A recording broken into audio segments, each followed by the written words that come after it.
To the second interview for our CEO finalists and interviews. And welcome, Mr. Doghman. Thank you for being here with us. Thanks for the opportunity. I'm going to read the rules of engagement at this time.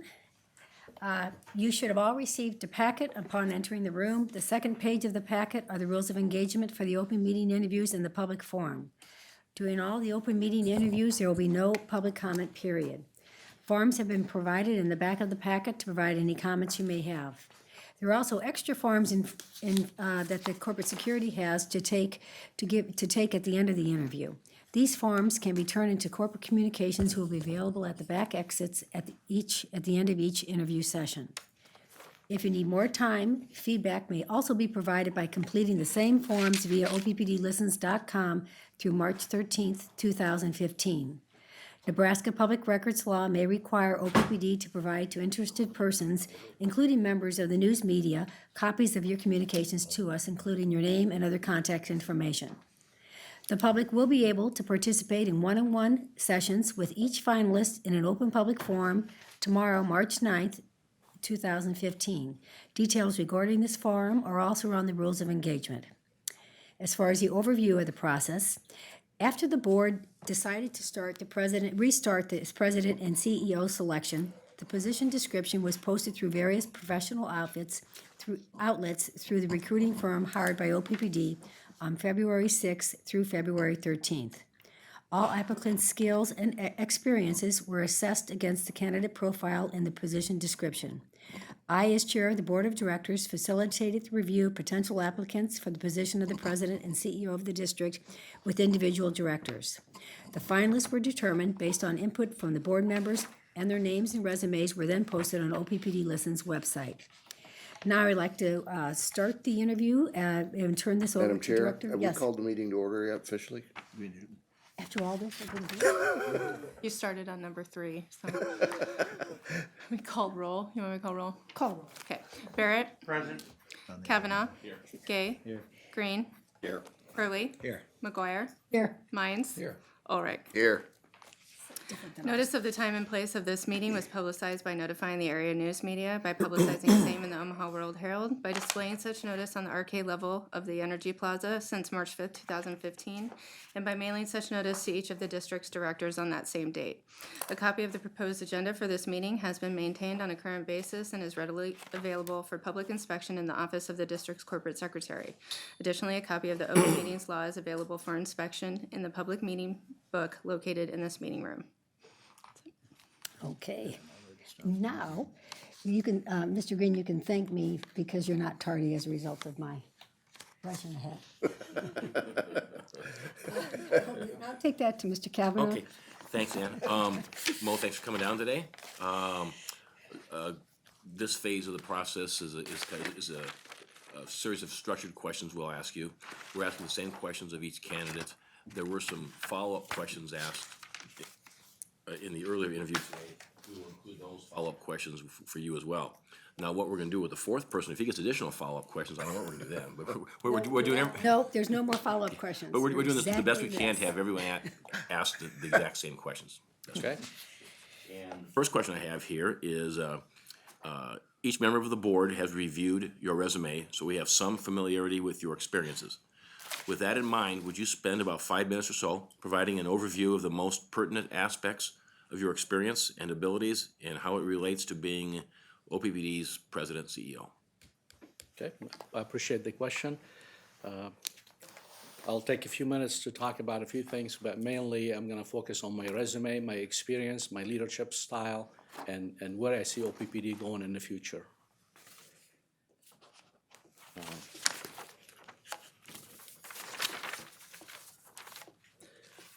I have been with OPPD for about 26 years. I've started as an engineer, worked my way up to senior engineer, principal engineer. And the reason I bring that up is just to give you the background that I do have the technical experience. I've done pretty much every level of engineering positions in the company. And why is that important? Because when we make decisions in the future, I understand how that's going to impact the business. I understand how this is going to impact the employees going forward. In addition to the engineering positions that I've had a lot of operation type positions. I've had the 24/7 operation positions in the company. So I also understand what our crews go through when they get up in the middle of the morning and they have to go out and restore power. So I have very good appreciation of the business. I have really good appreciation of what we go through, all 2,300 employees, to provide that reliable service to our customer owners. So that's also important. In addition to that, I've done pretty much every management level, including manager of a department, manager of center, division manager of engineering, division manager of operation, before I ended up with my current position as a VP of Energy Delivery and Chief Compliance Officer. Again, why is this important? It's important because I know how to look at the big picture. I understand the business from all aspects.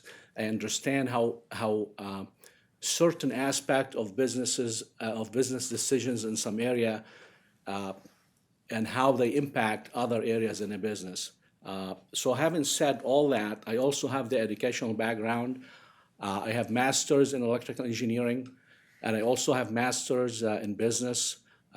So I have the technical experience, but I also have the business experience.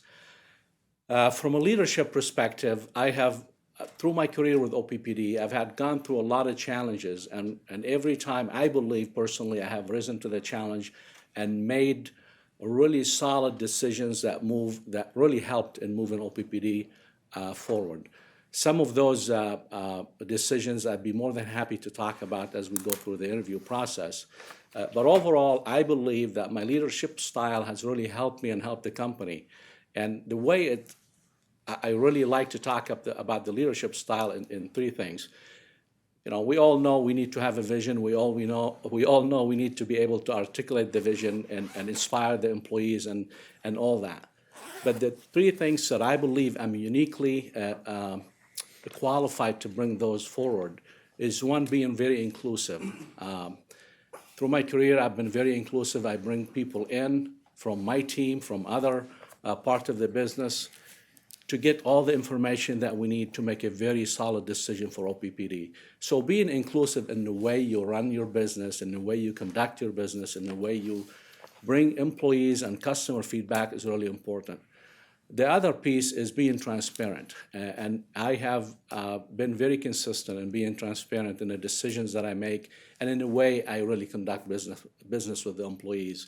And if you talk to my direct team, and any team that I deal with, that's very evident that I'm very transparent. I tell you what I'm thinking. I tell you why we want to do something and why it's better for our customers, and very open to feedback.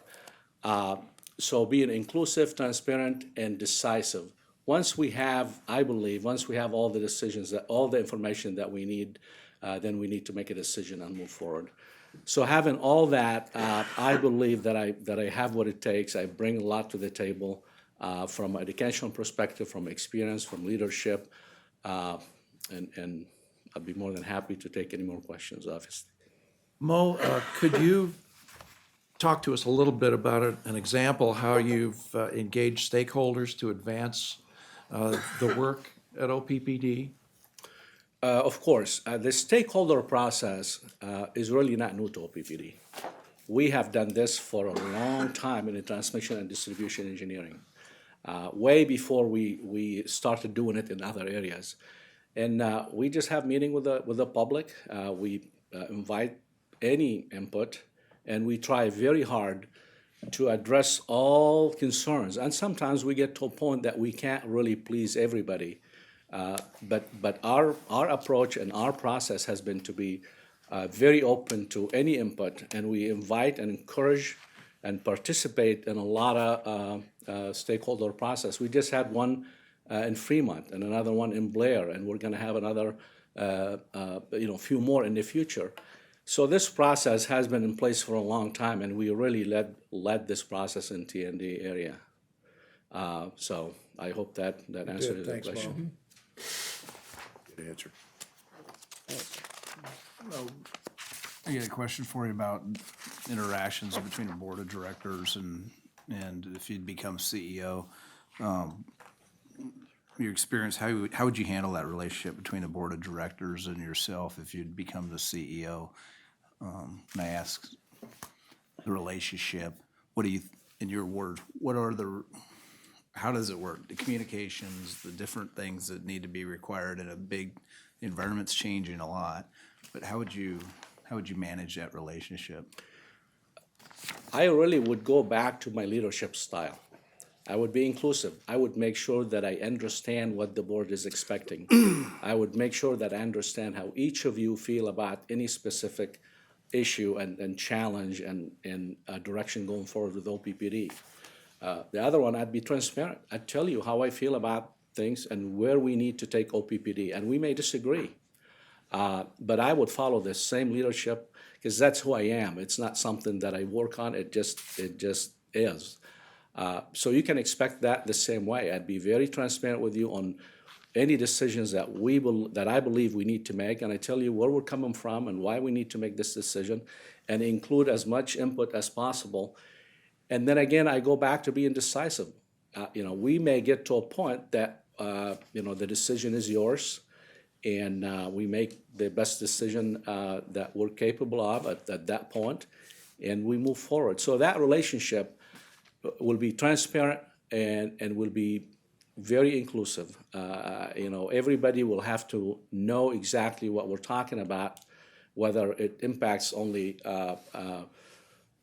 Chairwoman McGuire's area or any other area. We need to make sure that we all are on the same page. I don't know if that helps. Yeah, exactly. Yep. Thank you. Mo, please describe for us your experience establishing a culture with strong organizational and personal accountability, and how would you maintain this type of culture?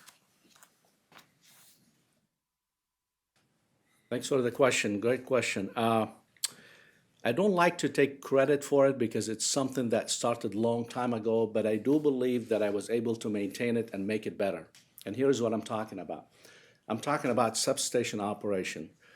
When I became in construction, we have the substation construction operation department or center at Elkhorn.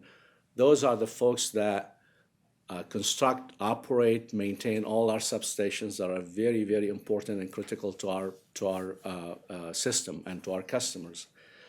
When I became the manager of that department back in 2002 timeframe, what we do in the safety meetings, we present a lot of topics and we have that discussion on what's expected relative to safety, operation, maintenance, a lot of issues.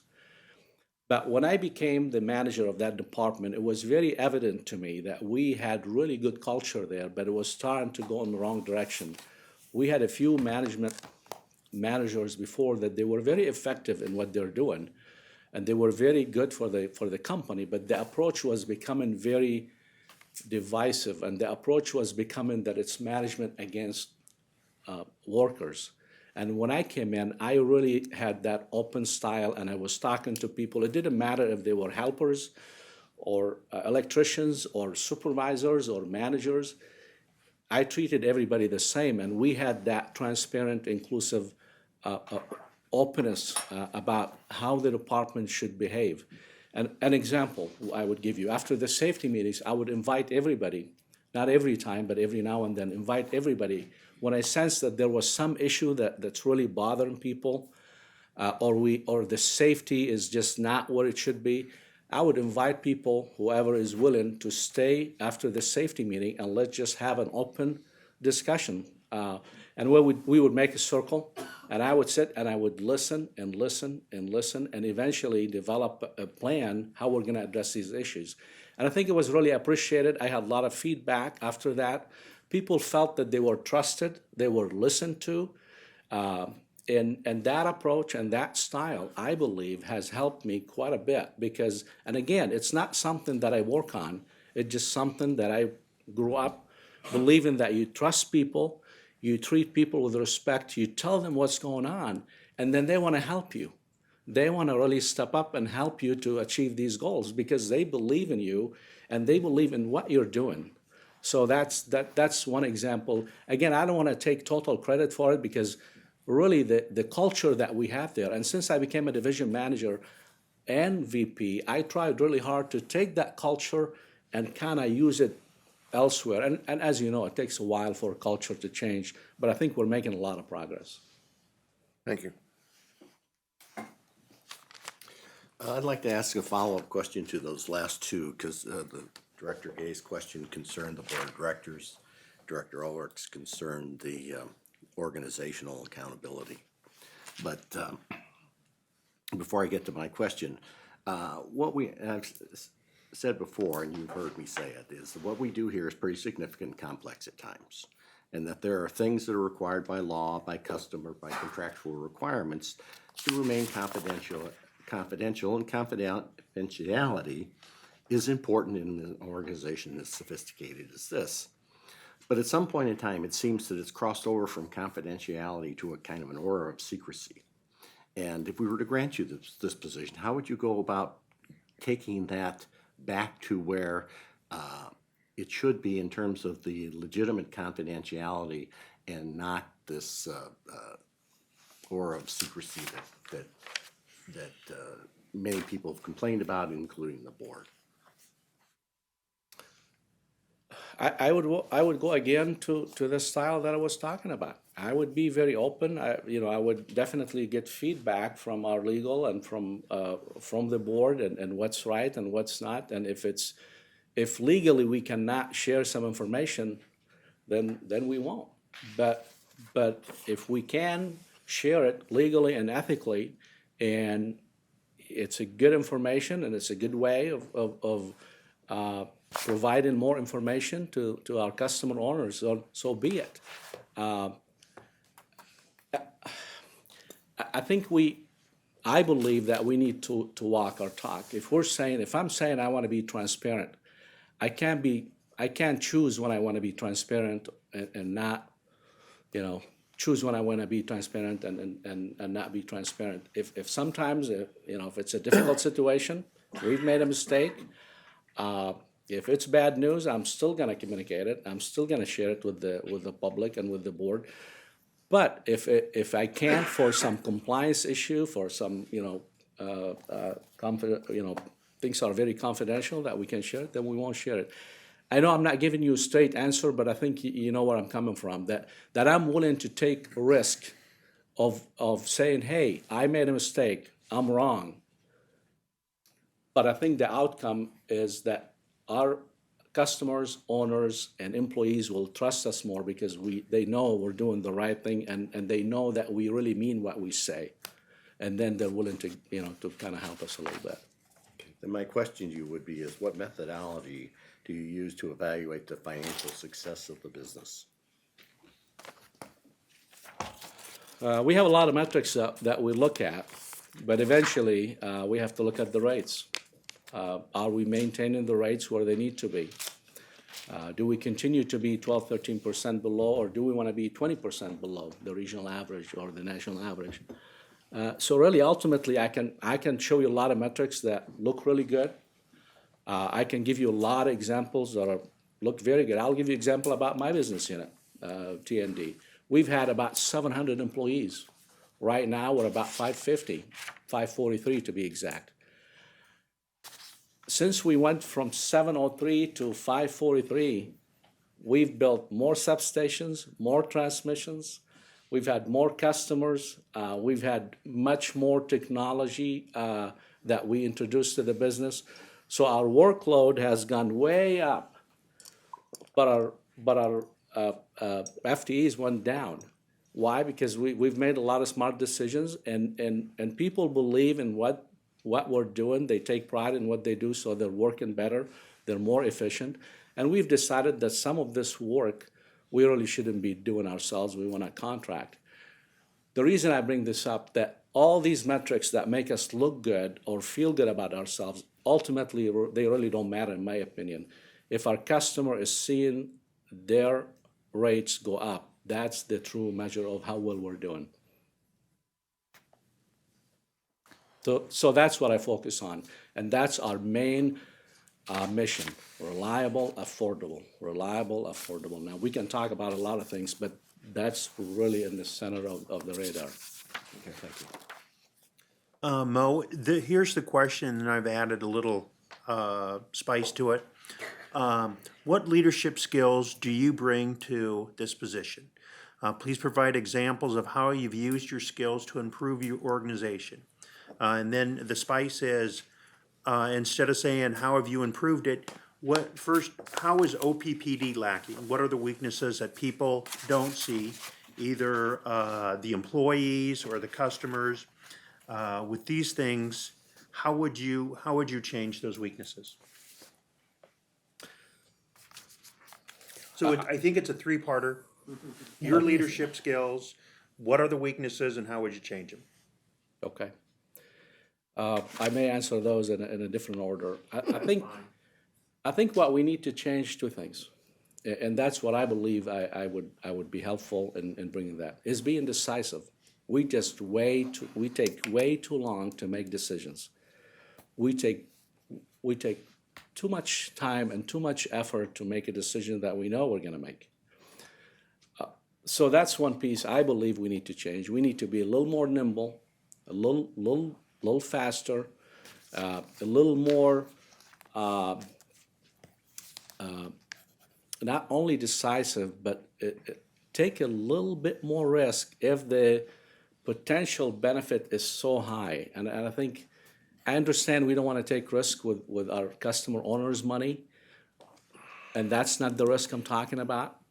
I'm talking about a lot of other areas that we just do steady after steady after steady when we know exactly what needs to be done. So a lot of time is just Mo, can you give me two examples? SPP is a good example. Back in 2009, and I'm talking about Southwest Power Pool, the regional transmission organization that we are a member of. We went through a long process to decide if we want to stay or if we need to leave because the dues were very, very large. It was very obvious to me that we need to stay. And we debated the issue forever, and we had so many studies done. And I'll give you three quick reasons why it was so obvious to me that we needed to stay. Open market, we know it's coming. We knew everybody in the country, including the federal government, FERC and NERC, were saying we need to build more transmission lines. I knew it was coming. And being a part of SPP would allow us to socialize that cost. So we're paying only 5.2% of the cost, and we're benefiting now of being a part of SPP. The third is we need to have reserve, which is 13% or a little bit higher. So it was very obvious that we really need to stay with SPP, but then the cost, which is $15 million a year, was scaring us. So we took we took so much time to make that decision. So those are the kind of things that I would bring. I would say, it's really obvious. It's common sense. Let's do the studies that we need to do, but let's not have so many different studies to make a decision that we're capable of making and we're hired to make. Does that Well, help? were those studies and delays due in part to the board of directors, or was it management? Or No, what? I can't blame the board at that time. I'll blame myself. I was part of the team, and that's to answer your the second part of your question. That's what I bring. I've learned through the years. I've had 26 years with OPPD, another 4 with consulting firm, that we just need to be a little more decisive. We need to really move a little faster. We need to make decisions, move forward, and focus, kind of narrow down our focus on why we exist as a company and why we work for our customer owners and what we need to do for them. And that's what I would bring. Thanks. Mo, with your 26 years in business here and 4 years consulting, 30 years in the industry, can you predict what the industry will be like in the next 5 to 10 years? And as CEO, how would you shape that? Okay. And we're talking about the industry as a whole, not just OPPD. OPPD. Okay. And I'm not going to tell you anything new that you haven't heard, but I'm going to sum it up, and that's what I like to do. I like to take very complicated, complex issues and really simplify it. And a good friend of mine, Edward Easterlin, said, you know, the genius is to make very complicated stuff simple. And I believe in that. So I'm going to try to just give you the summary of where I believe we're going as an industry and what we need to do as OPPD. Let's start with nuclear. You know, everybody knows that before Fukushima, everybody was talking about nuclear renaissance. Everybody was talking that we're going to build more and more and more. Fukushima happened, and now here we are. The natural gas prices is low, put a lot of pressure on the nuclear. You know, they're not really as competitive as they have been. And you read a lot of articles that some companies are looking to retire some of their nuclear plants. They haven't, but they're looking at that. And eventually, if the natural gas prices does not go up, or they can't see some way of having these plants profitable, they're going to shut them down. So there's a risk of and I'm talking nationwide, there's a risk of some nuclear plants being shut down. Now, the same challenge may be very real for our coal plants with all the EPA regulations. And now they're talking, I mean, again, I'm not telling you anything new, it's out there. They're talking about 60 gigawatt of power might be shut down. To relate that to what we're doing here, that would be the size of NEP City 2 times 100. That would be 100 NEP City 2 plants that will shut down. I don't know when, maybe in the next 5 to 10 years, unless something happens. Why? Because it's going to be incredibly expensive to comply with all the EPA rules. You know, MATS and CASPER and carbon that's coming. So you look at the nuclear, you look at the fossil. Well, we say, okay, natural gas is great, it's low. Let's replace those plants and we'll do very well. I'm with you. If we can predict 10 years from now that the natural gas price will stay at $2, $3. If it gets above 7 or so, and again, I'm not telling you anything new, it's out there, then it's a different story. Now it's looking good. But if you go back just 5-7 years ago, the price was close to $15 MBTU. Now I didn't check last week or so, but it's low. So how do we know it's not going to go up? Now you say, okay, there are a lot of people, experts, smarts, PhD, people that are 10 times smarter than all of us. They have a lot of projections, and they say, okay, the price is going to be that much. Every one of those was wrong. And they tell you, right after we print the article and we predict that's the price, we know it's going to be wrong. Now it's looking good, but we have a lot of supply, obviously, and that's been everywhere, but we don't have enough pipelines.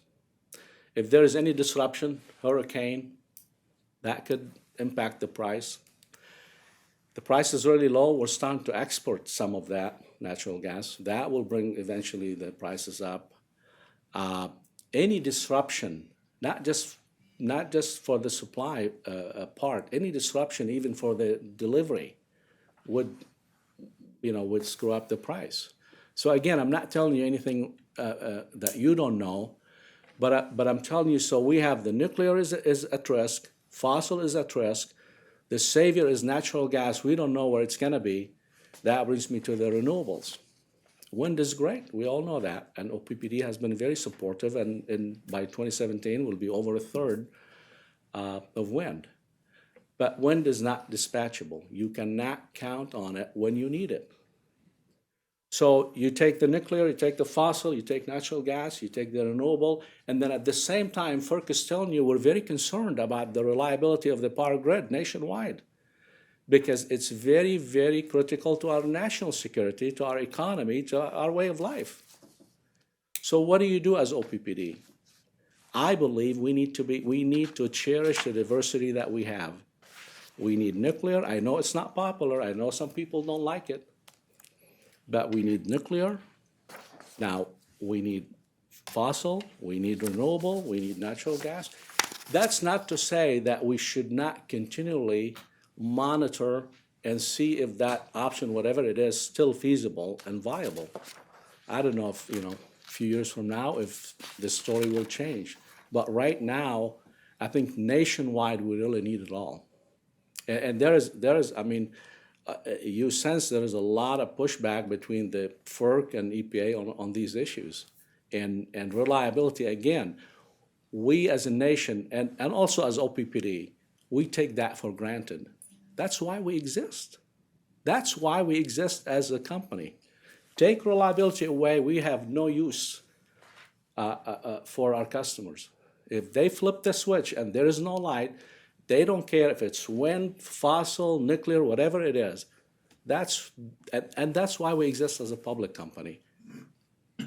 So you feel that nuclear over the next 5 or 10 years, it still should be a intricate part of our I believe so, but I do believe of holding Fort Calhoun accountable, being more intrusive, being more critical, and when I talk about being more intrusive and more critical, I'm talking about if something happens that we're not happy with, and I'll bring it down all the way to ask why, and ask why again, and ask why again, and keep going till you get to the root cause of the problem and then fix it. I don't like to manage problems. I like to fix problems. That brings a specific question that I had too, is how could you specifically bolster OPPD's relationships with Exelon and improve communications between Exelon and OPPD?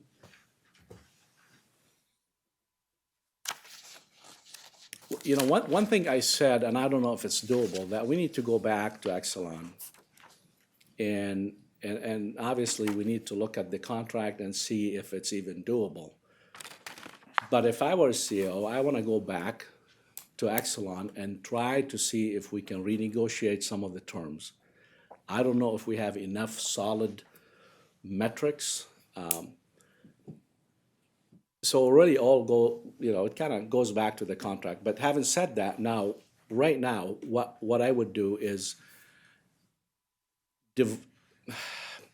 and I want to say it without really sounding very negative, but devote the proper resources and the talent to do that.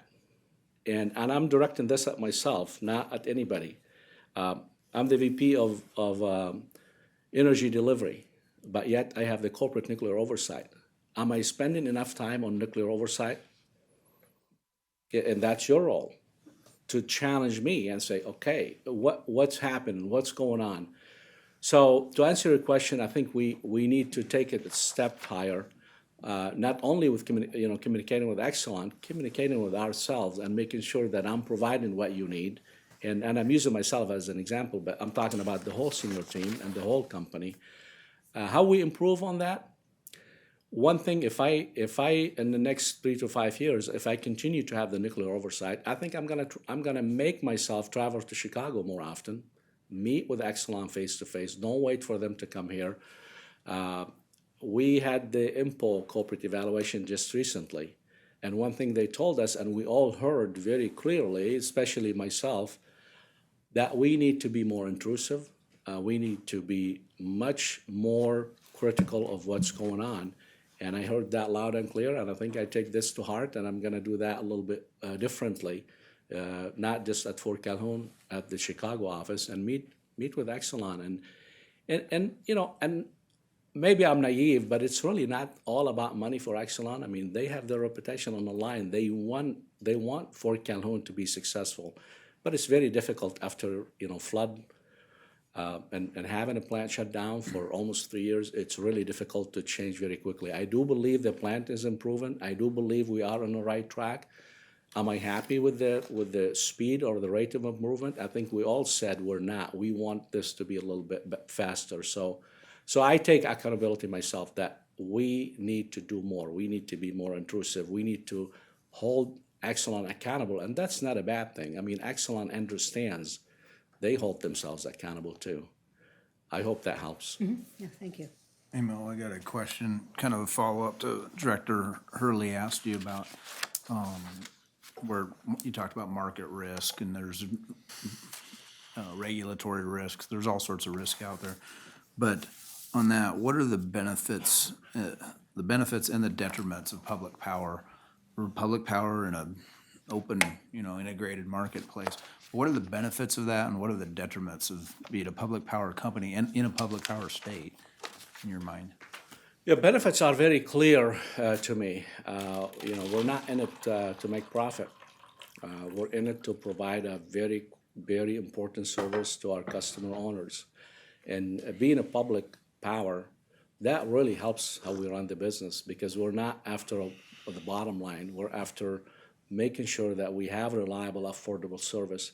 So if it's not a public power, if it's a private company, they have to be assured of getting 12, 13% return on their project. Let's say the transmission line or power plant or whatever it is.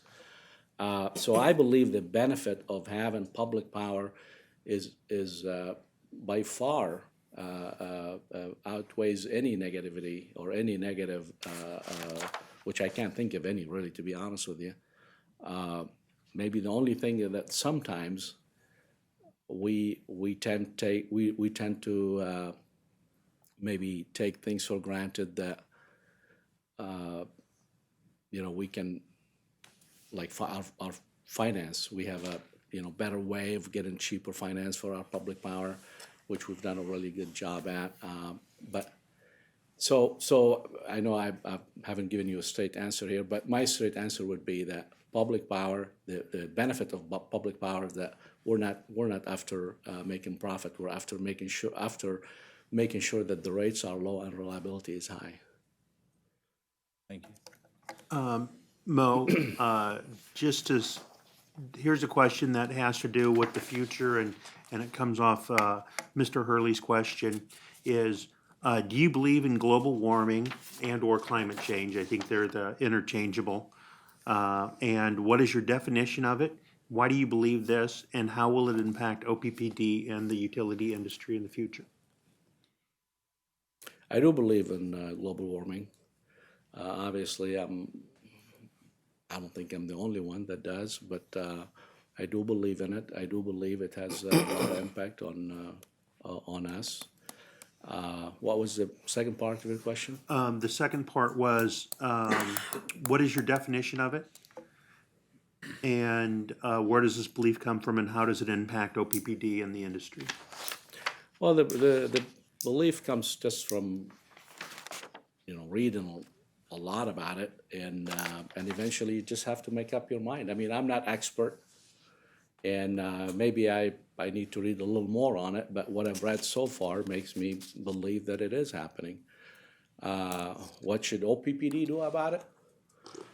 We're really a small player, and what we do should support our mission, should support what our directives are as a public utility, and I'm going to leave it at that.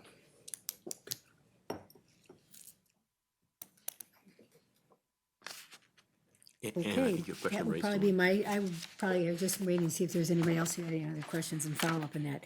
As far as our final question, Mo, if you would become our president and CEO, what will you do in your first 90 days, as far as your 90-day plan? Okay, may I take a few more You minutes sure to may. answer that? Because I wrote that down, and Yep. I'll keep it short, I promise. First 90 days, I think the first thing I'd do is just do a lot of communication. I will meet with the board, each one of you, make sure that I understand your expectations of the new CEO. Make sure that I understand the communication style that we were talking about. I will definitely meet with the CEO, Gary Gates, and ask him 2 questions: what worked well, what didn't, and why, and what would you do differently? I guess those are 4 questions. Because 42 years of experience is incredibly valuable. I want to learn from his mistakes. Then I would meet with the union leadership and make sure that we also are aligned on what's good for this company and for the employees and for our customers. And I would go back to my leadership style. I will be inclusive, transparent, decisive on issues. I will also communicate to the employees, meet with the community leaders, meet with key customers, regulators, including the NRC, IMPO, NERC, FERC. So instead of boring you with the details, you know where I'm going with this. Then I would revisit our long-term strategy and talk about the issues that we talked about, the nuclear, the fossil, gas, renewables. And I will look at cost reduction. And I'm gonna say something that's not popular, and some employees might hate me for it, and some leaders in our company might not like. But I would look to cut 10% of non-core business and 3% of core business. I know that's not popular, but it is what it is. I have to tell you what I will do. How I would define core business, anything that we do that does not support our mission is non-core business. Any money that we spend that would not support reliability and affordability, I would question it. That's what I would do. I'll go forward with the demand side management. Demand side management, I would do that. I would really take and that's just to kind of get it started. Obviously, it's not gonna all get done in 90 days, but I would look at distributed generation. I would start talking to the community leaders and businesses and what we wanna do going forward. So I wanna be a little bit more proactive on that. I would move forward with the smart grid. And in fact, we do have a smart grid pilot project that we're gonna design this year, implement next year. So we're providing more information to our customers, and eventually, not right away, eventually we'll have a two-way communication so they can have a price signal, so they can manage their energy a little bit better, they can make better informed decision. And that's been done in Florida. They're doing it, I mean, a lot of places nationwide, they're doing that.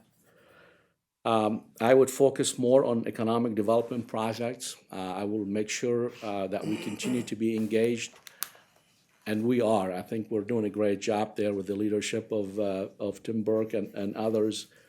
But I do believe that businesses are, businesses will come if we have reliable, affordable power. And if we continue to be flexible, provide, think outside the box. Like right now, we're telling our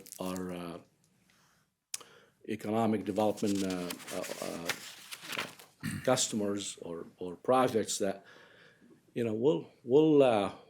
you want us to be flexible on maybe constructing, operating their own facilities. We're open to that. You want us to provide transmission service so they're not paying for the distribution part of the cost. We're doing that.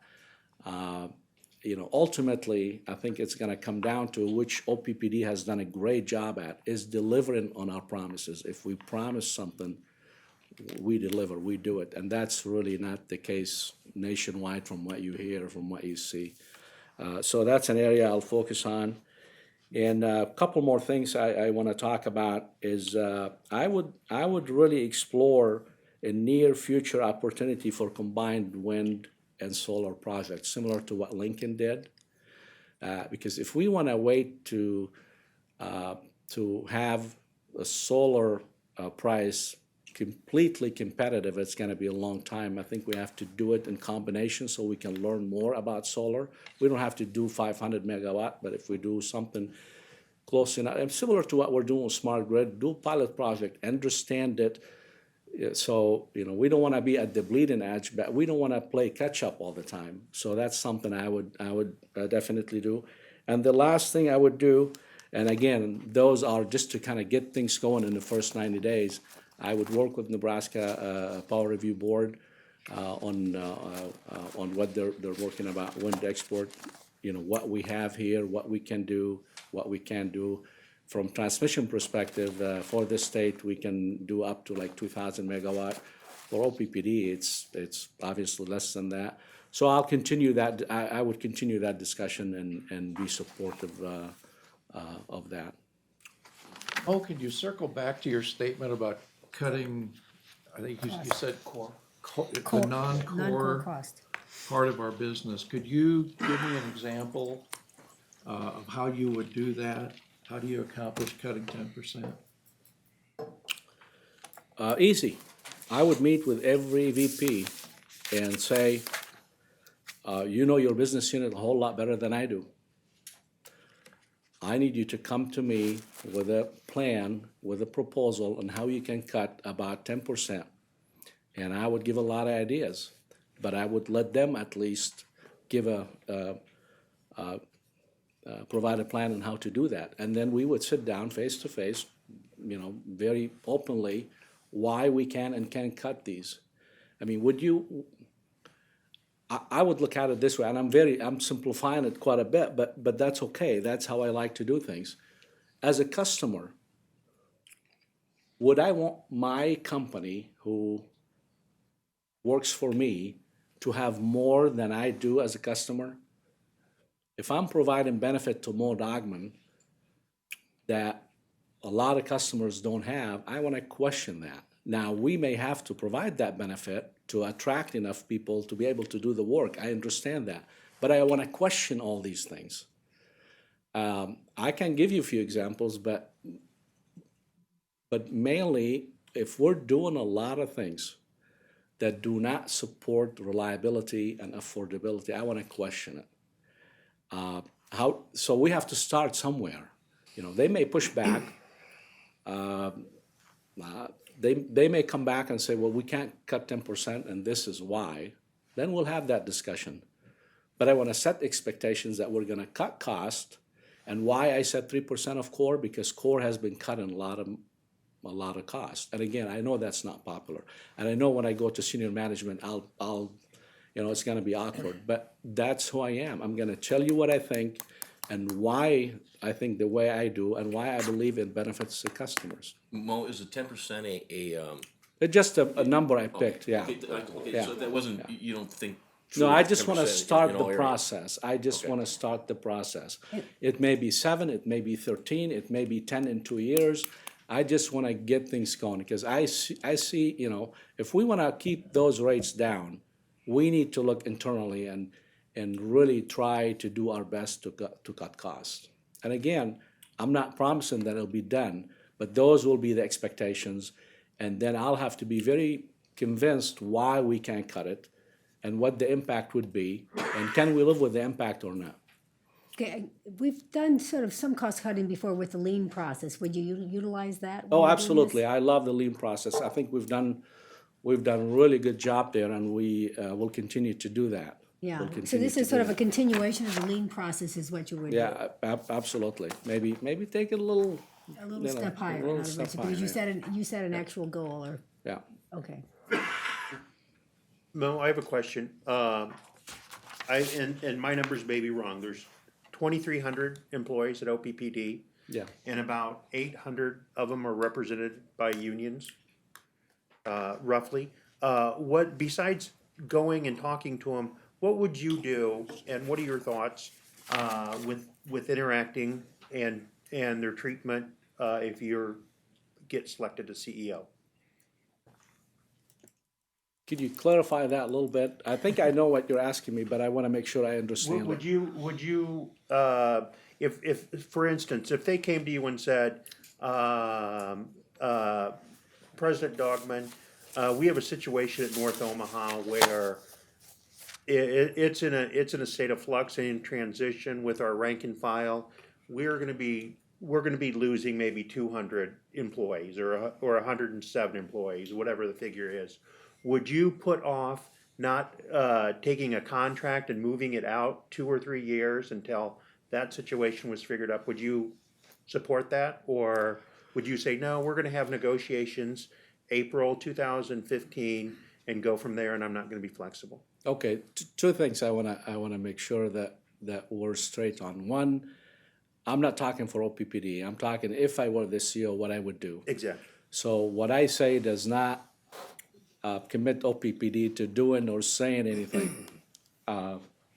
Second thing, I would be very open with them, and I can't answer, very specific question like yours unless I know everything and it's a real situation. But what I can tell you that I would be very open, I would be very understanding, I would listen a lot.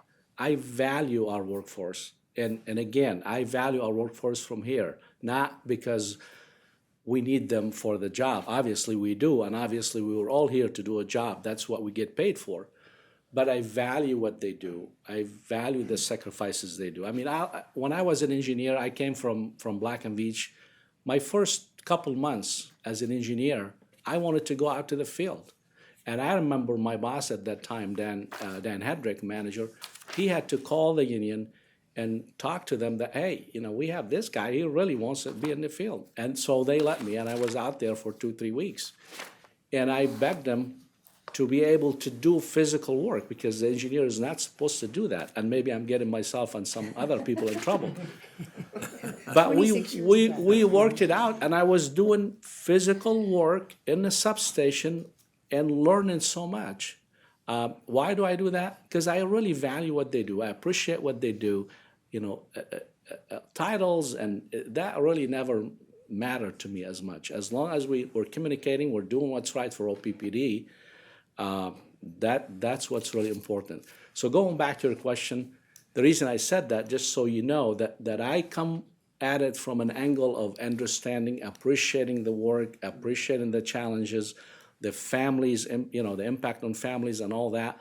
But I can't, tell you more than that now, because I have to know a whole lot more. Okay. Mo, Thank you. just, so I'm gonna go back to my original question about working with the board of directors.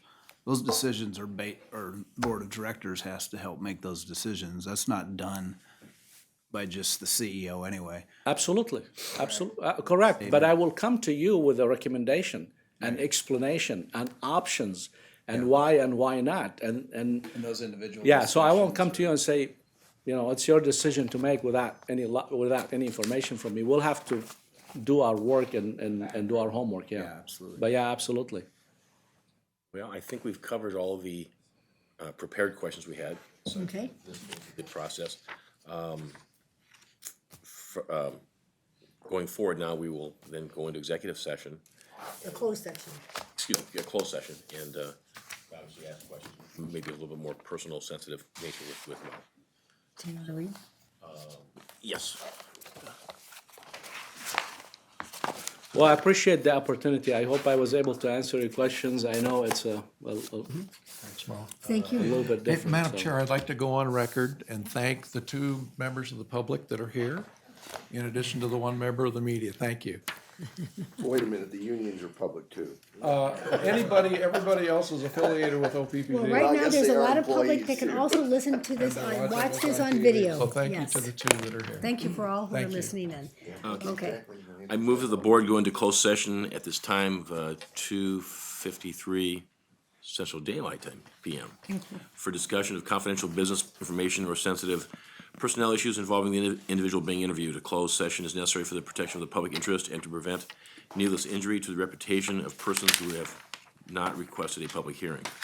This closed session will be limited to confidential business information or sensitive personnel matters involving the individual being interviewed in connection with the search and selection of the president and CEO of the Omaha Public Power District.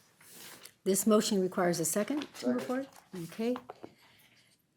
Barrett, Yes. Kavanaugh. Gay. Yes. Green. Yes. Hurley. Yes. McGuire. Mines. Yes. Ulrich. Motion Going carried. to closed session has passed. This closed session will be limited to confidential business information or sensitive personal matters involving the individual being interviewed, Mr. Doghman, in connection with the search and selection and president and CEO of the Omaha Public Power District.